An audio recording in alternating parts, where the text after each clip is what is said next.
North Korea may be offering unprecedented access, but it is still determined to maintain full control of the journalists here. What we know is that at some point over the next few days, we will be taken to Punggye-Ri, the only active nuclear weapons test site in the world, and where the North Koreans have detonated 6 warheads to date. We know that to get there, we will take a 12-hour train, a 4-hour bus, and then hike for 2 hours through the mountains to the site. There are about 20 journalists from different countries here. Sky News is the only media from the UK, and we will be the first foreigners to see the site. But we do not know when that will happen. It could be any time over the next 3 days.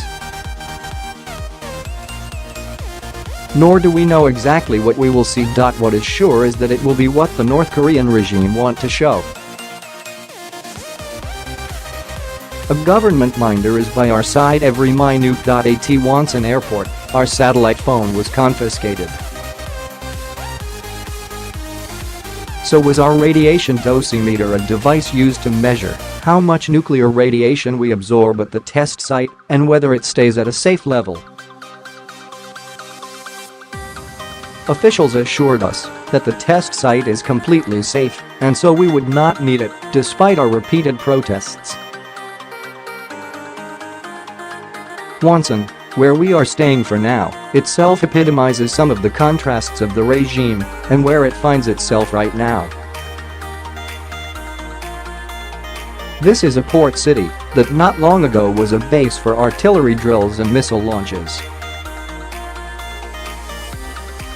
Now the North Korean government is rebranding it as a tourist hub. The airport has just been finished, all polished marble.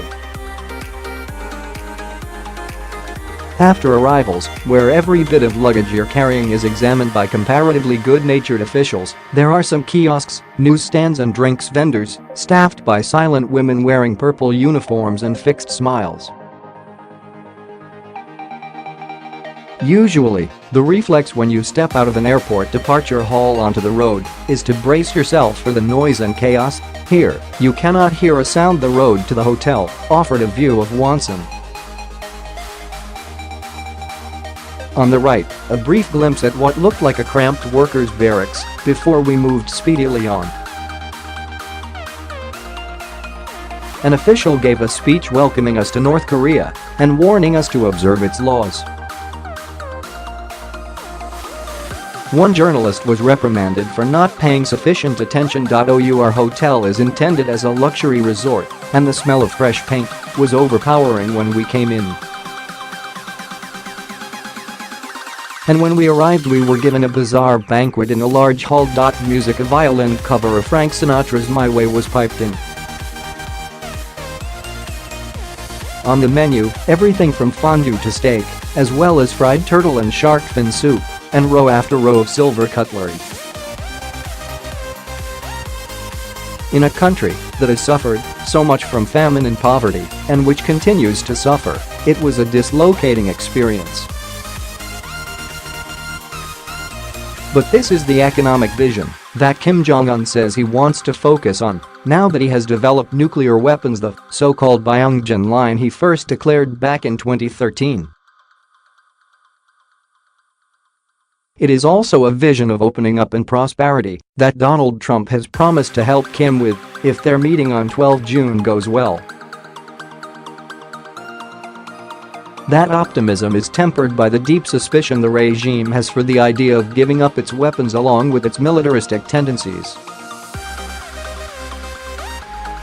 On the ground here in North Korea, it feels like a place struggling to choose which vision of its future it really wants.